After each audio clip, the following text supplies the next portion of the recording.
Welcome to the Wiser Retirement Podcast, where we believe the best financial advice should always be conflict-free. I'm your host, Casey Smith. Guiding you to financial freedom today is my co-host, Missy Beach. Hey, Casey. Hello.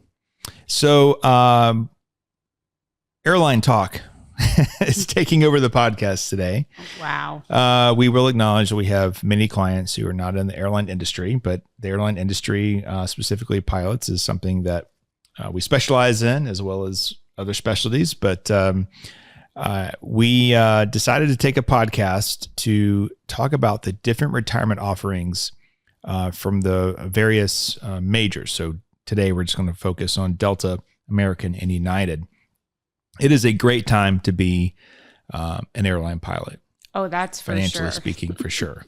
Many people know about my aviation background. As I was building Wiser Wealth Management, I was flying at a company called Atlantic Southeast Airlines, and did most of, they call it stand-ups, basically flying at night, early morning, so I could be here during the daytime. And that's how Wiser got built. And therefore, a lot of my things that I do personally are all related to aviation, at least certainly prior to kids. But we work with a lot of pilots. We manage assets for them, and as well as doing a lot of fee-based or flat-based financial planning. Oh, that's for sure. There's a lot of pilots that come through our doors, and you're right. A lot of them right now are just kind of hourly planning clients. But I feel like once they come through the doors, they see the value of the planning process, and some hand over their assets now, but definitely once they hit that retirement phase. Yeah, we should be clear that we don't believe that any pilot should be, or really any person should be paying for assets under management on their retirement account at the airline. So the 401k plan. So in most cases, old 401k plans, you want to roll those into your existing airline 401k plan. And we do not charge an asset management fee.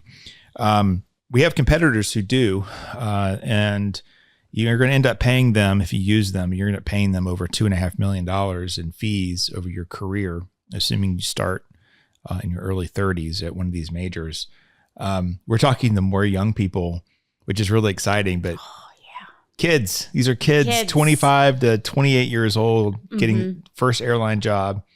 Or I guess really their second. They're at a regional for a very short time period, and they hopped over. But man, what a benefit. Because I remember my first job was flying a Beech 1900 for Colgan Air at a Bar Harbor, Maine to Boston under the U.S. Airways banner. And I'm pretty sure I may have been paid $18 the second year. I think it was around 14 that first year. It cost me more to go to work than I made. Oh my gosh. But you're willing to pay your dues. But I was willing to pay my dues to move to eventually ASA. And I thought that my career path would take me to Delta, but Wiser grew so fast, I had to make a choice, and tend to be more of a homebody, I guess. Good choice, Casey. Good choice. Right. I thank you.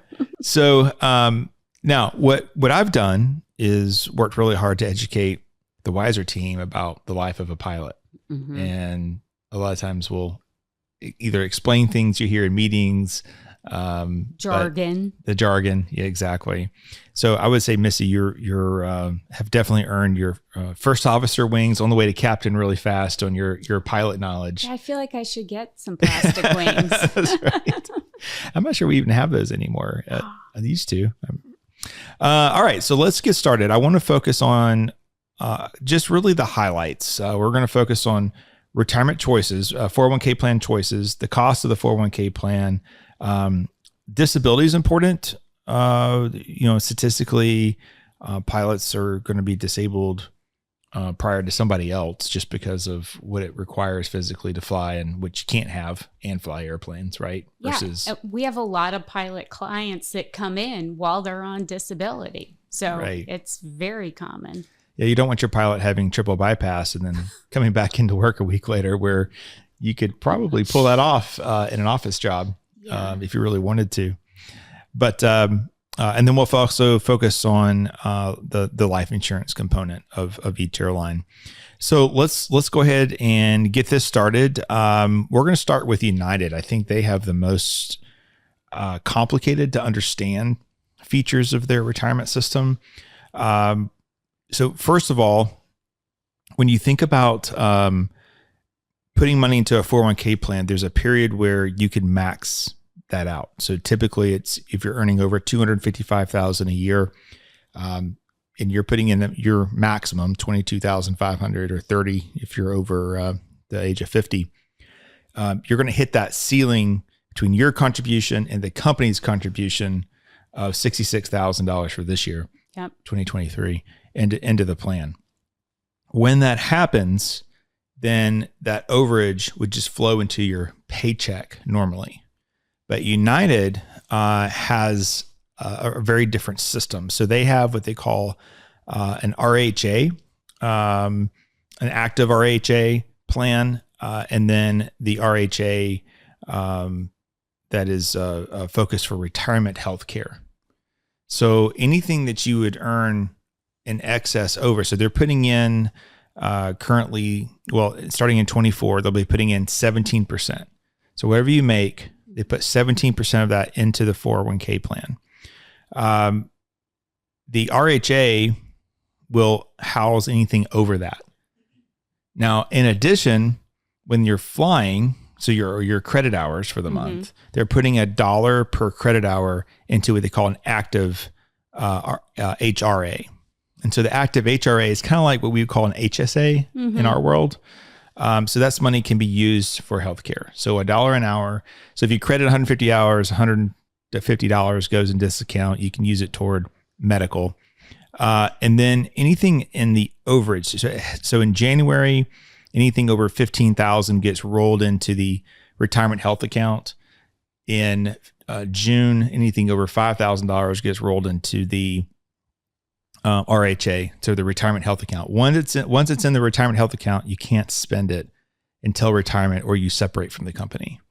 That's the key. Okay. That's the key. Yeah. So the problem for higher earners, which has happened more recently, is that you're putting way too much money into your RHA. Into the healthcare side the of your healthcare side savings. of retirement. Yeah, correct. Which sounds good, but in theory, that's a heavy weight towards healthcare Correct. savings. Yeah.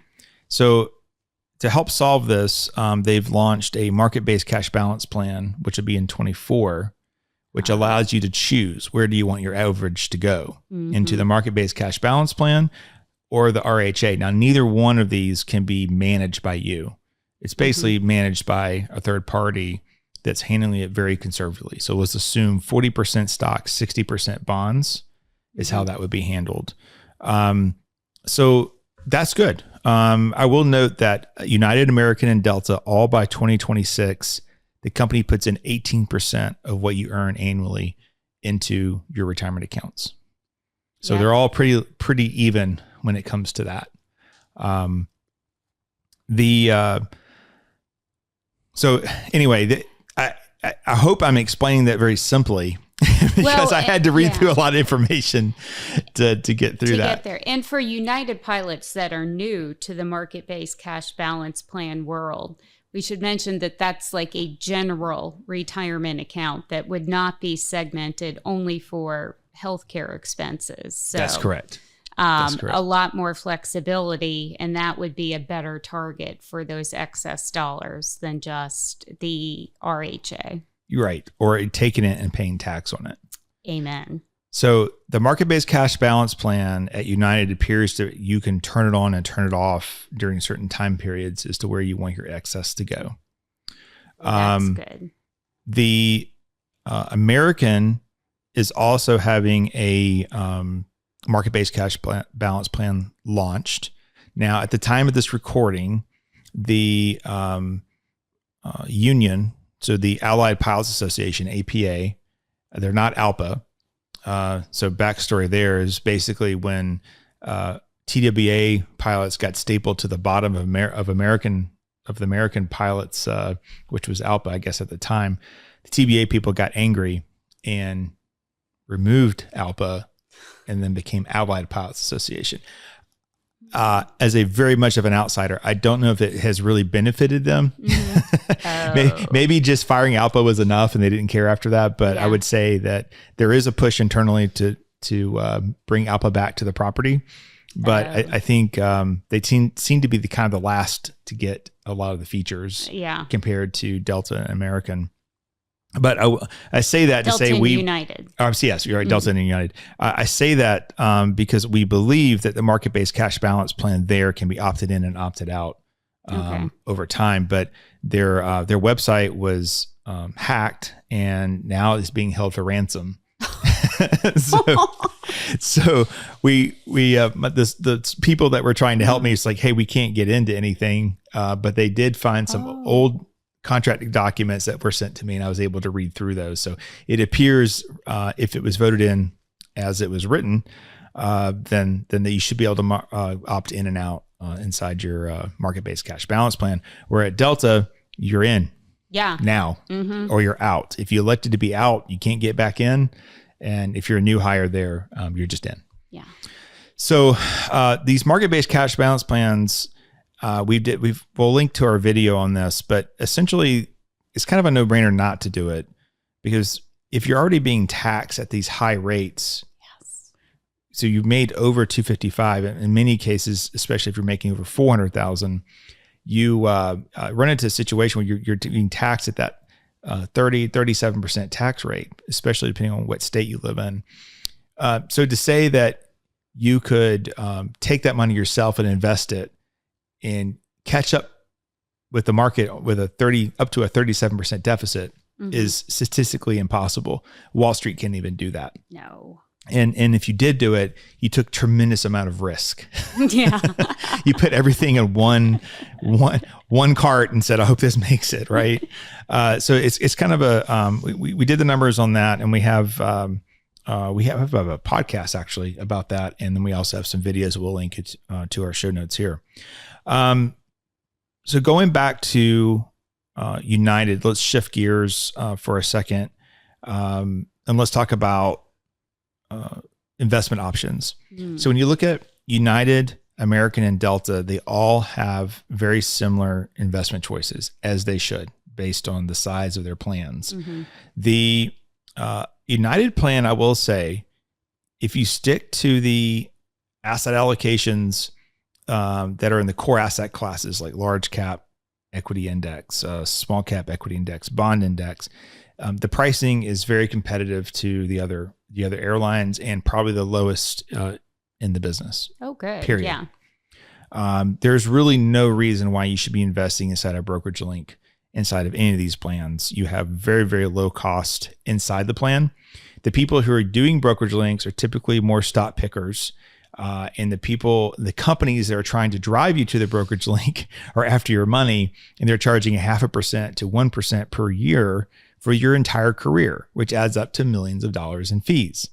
So in the end, just remember this, there's a SPIVA report that's put out every single year.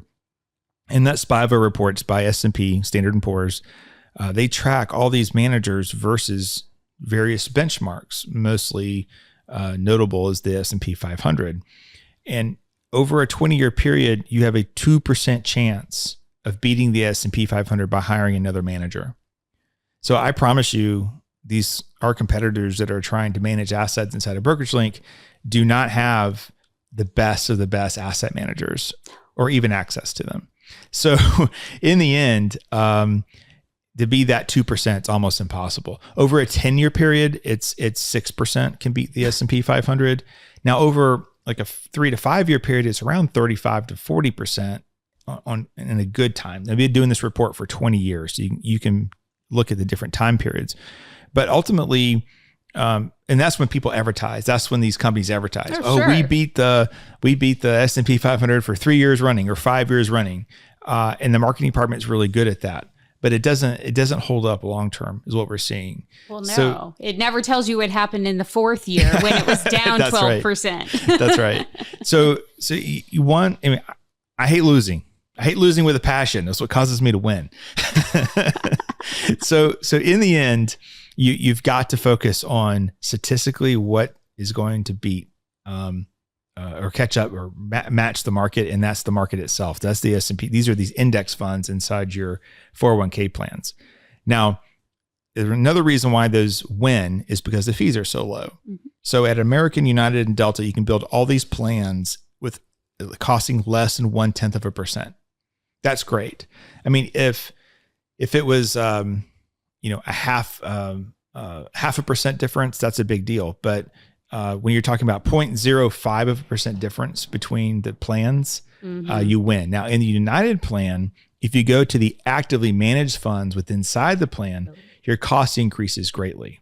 So you have to be very careful. If you're going to go with the active large cap fund over the index fund, you got to be sure that that manager can beat that in the long run. Now, what's interesting is in the Delta plan, Fidelity's kind of knows that the indexes win. And so even when you pick the active large cap, you're actually half of that fund is actually in the index itself, and the other half is being actively managed, which is unique to the Delta plan.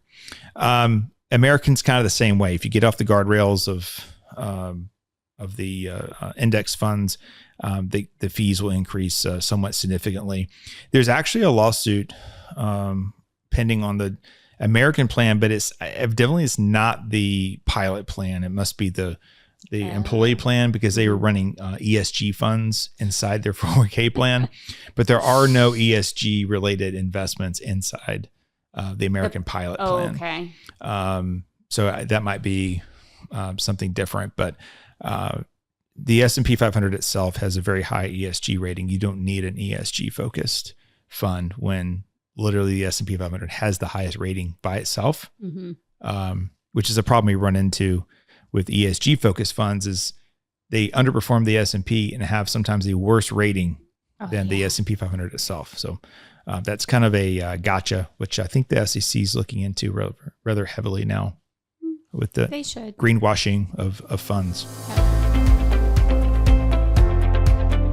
Hey, fellow aviators. Before we dive back into this episode, I've got some awesome news to share.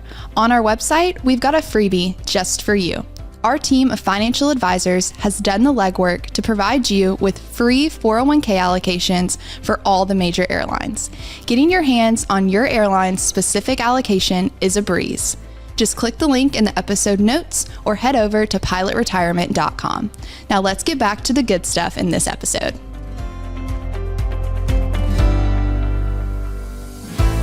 So based on the investment options, I'd say all plans are really close as they should be. Let's shift gear a little bit. Let's talk about disability. So the United Disability Plan, basically after 60 days, you can qualify for the long-term disability. You're going to share in the cost of that plan. It's 25% of the premium. But there is a company sick bank that is accruing that allows you to pull from that sick bank. Now, this is separate from your personal sick bank. This is like a short-term disability like sick bank. And you can pull from that bank until you qualify to be on long-term disability. How it all accrues was a little complicated, so I'll stay out of the weeds on that. But max monthly benefit in the plan is right now is $13,521. Goes up a little bit in 24. Okay. American has something very similar. Long-term disability is basically 120 hours. And you get your extended sick bank to get to long-term disability. You can choose there if you want to have it taxed as a benefit or not taxed. Yeah, I'd say always have it taxed so you get that after-tax income if you're on disability. Correct.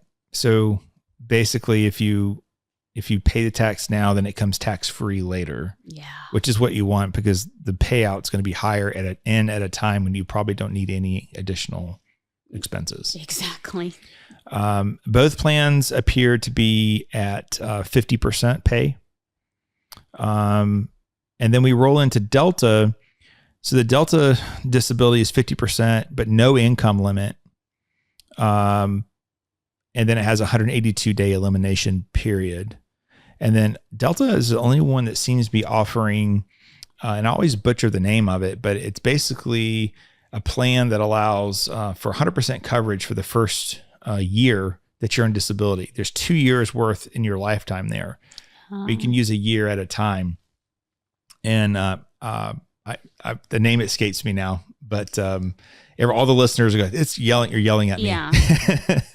It's like Family Mutual. Yes. Family Mutual Assurance or something like that. Exactly. I know what you're talking about too. So Delta's the only one that carries that. That's not really offered in the other plans. And also what they do at Delta, if you're at on disability making half your pay, they bump up your 401k contribution from 16% to 32%. So their company contribution to the 401k remains whole, even though your pay is reduced 50%. Right. So we've had clients in that situation before, and they're not losing any ground on company 401k contributions, which is really great.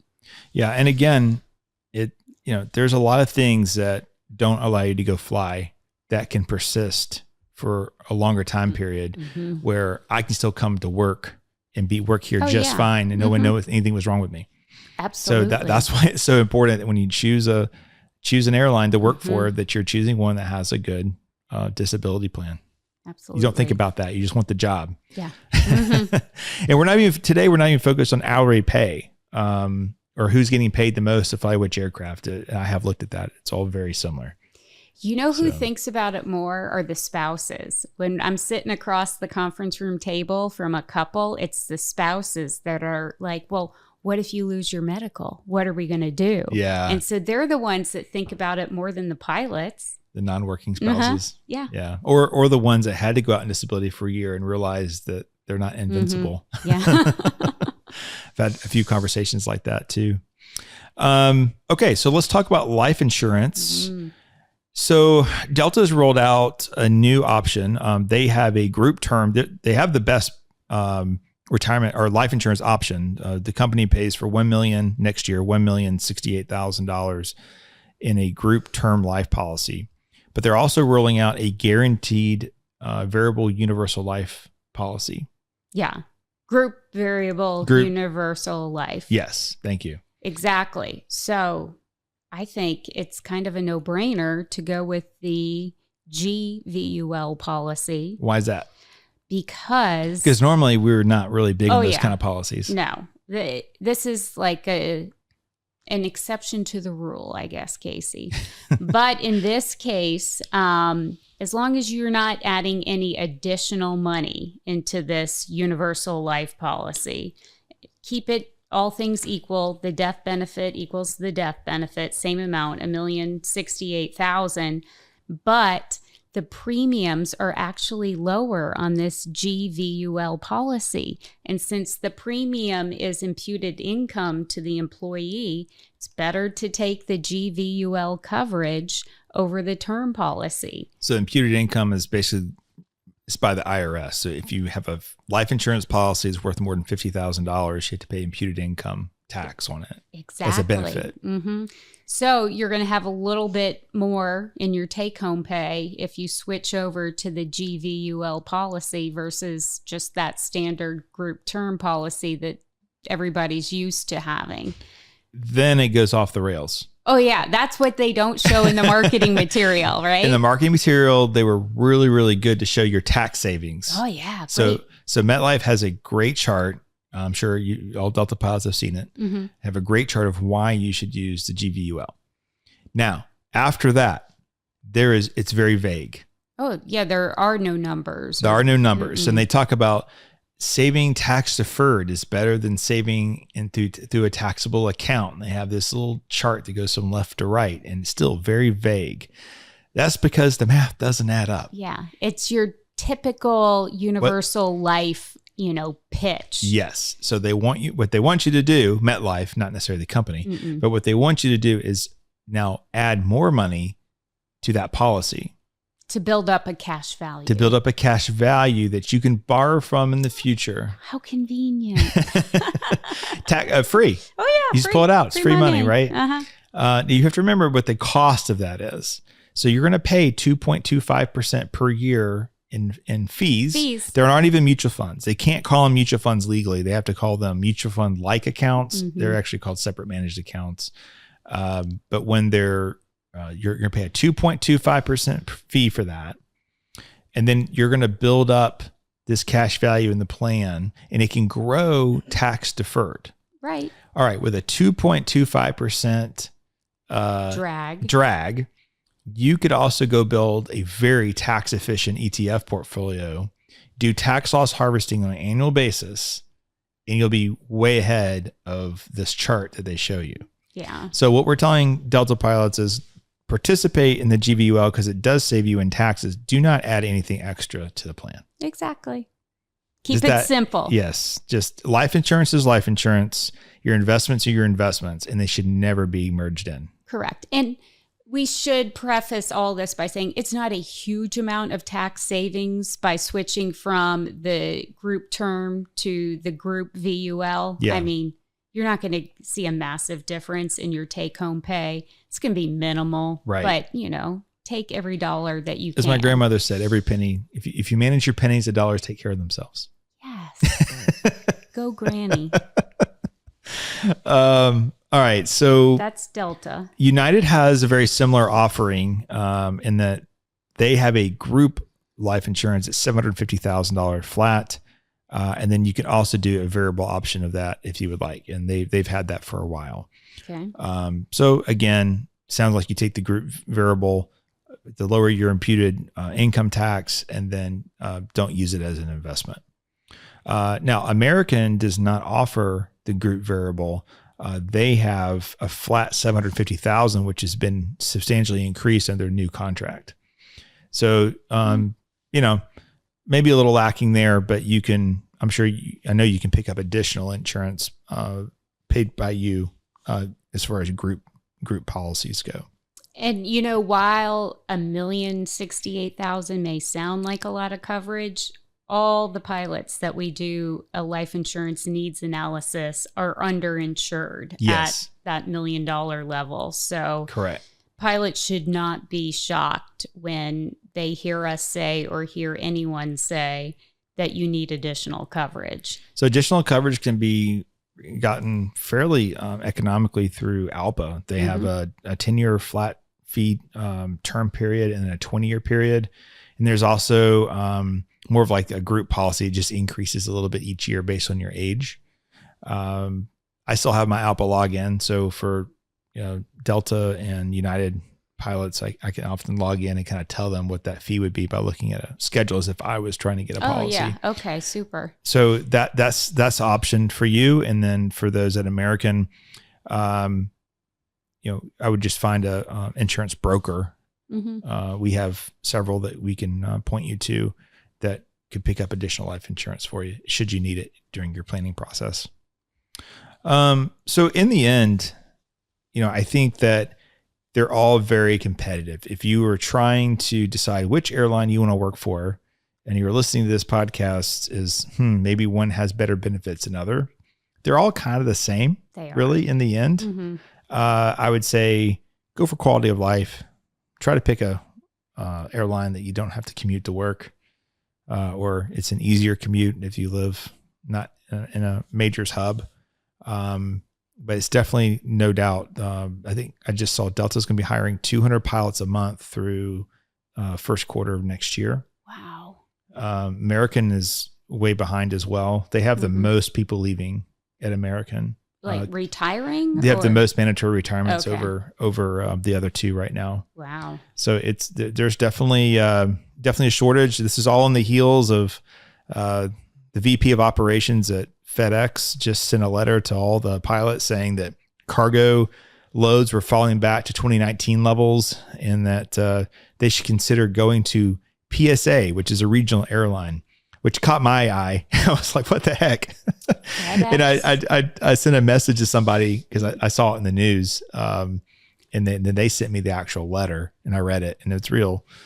So you're telling the freight guys. So Missy, back when Delta was struggling, everybody was jumping ship, going to FedEx and UPS. That was the most stable. You always got to fly boxes. Yeah. And it sounds like they got a little over their skis during COVID because the shipments just rapidly increased because everybody was home buying stuff and goods had to get moved around the world at a higher volume, where now that it's pulling back to 2019 levels tells me that it's returning to normal. It's not that cargo carriers are going to go out of business. It's returning to normal.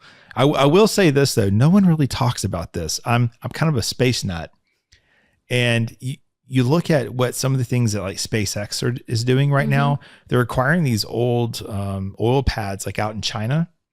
And basically in their largest rocket, I'll spare everyone the nerdy details, but basically in their largest rocket, within probably the next 5 years, you could take a 747 load, you can put it into the cargo hold of this rocket, and you could launch it from like the US to China, and it would be there in less than, I think it's like less than 2 hours or something like that. Holy cow. Actually, may even be under an hour. But at what cost? No, they're saying that the economics of it is going to be cheaper than flying a 747 across the pond. Wow. Isn't that crazy? So SpaceX is going to get into like cargo shipping. Well, that's what they do now. They take cargo to space, dump it off, come back. Okay. So the world's definitely changing. I think it's a great time to be flying people, because I don't see people subjecting themselves to that kind of a flight across the pond. I'm not signing up for that. No. But yeah, go Google that. Look that up. It's actually really fascinating what's going to be coming, and you kind of understand maybe why Elon has a bit of a target on his back, because he's becoming bigger than whole governments at this point. Well, most governments, but even the US government in some sense. Pretty cool. It is pretty cool. But yeah, it's going to be a very different world in 10 years, especially as technology changes. We already have a push for a one-person cockpit in commercial aviation, which ALPA's fighting against that, obviously. But with technology coming in newer airplanes, like, why do you have to have that second pilot? Because I want people up there flying. And I think that wins public opinion right now. But as you have autonomous cars, which turn into small autonomous craft, which then, right? No, I'm not going. You're going to make that leap? No, not going in the driverless car. No, not going in the one person aircraft. No. I mean, it's coming. Okay. It's coming. I'll be gone.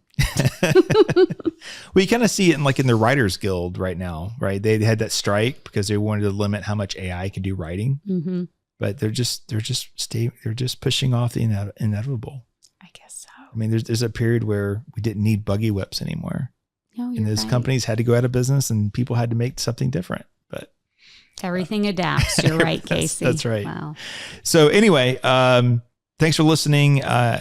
I hope we didn't create more questions through the process, but I thought this was a good opportunity to do a compare and contrast, as each of these airlines have ratified contracts recently. And if you're thinking about working at one of these airlines, again, I think I go down to what's a good home base, and maybe a little bit about employment group. I mean, things are still a little hot and heavy, from what I understand, over at American because of mergers or lack of mergers, I guess, with America West and American. There's definitely some hostilities there, where Delta hasn't really experienced that with the Northwest merger. And, I don't know. I know people who love United, and I have people who worked at United and went over to Delta. We have one client that was at Southwest in training, got his job interviewed and got a job at United. So he left Southwest, went to United, and then Delta interviewed him. He was at United for almost a year, and then he went to Delta. Oh my gosh, making the rounds. 15 years ago, you've been lucky to get one of those interviews or one of those jobs. So it's amazing. A totally different world now. Well, and they all have great benefits, so you can't go wrong benefit-wise. But all right. Thanks for listening. Again, we've got some other podcast episodes you might be interested in, focused around airlines. Episode 173 is making the most of your airline 401k. On a Wiser Retirement YouTube channel, we have Delta Pilots Market-Based Cash Balance Plan, tips for airline pilots approaching retirement, avoid asset managers looking to manage your airline 401k. Those are all in our show notes. You can see those on the YouTube channel. And then we also have a pilot center. You can go and download free allocations for your 401k plan, and you can learn more about our financial planning process. That's also linked. The Pilot Center is also linked in our show notes. Thanks for listening to today's episode. If you're interested in learning more about Wiser Wealth Management, or want to schedule a consultation to meet with Missy or I, who are fiduciary financial advisors, you can do so by going to wiserinvestor.com or click on the episode show notes below. Thanks so much. See you guys next week.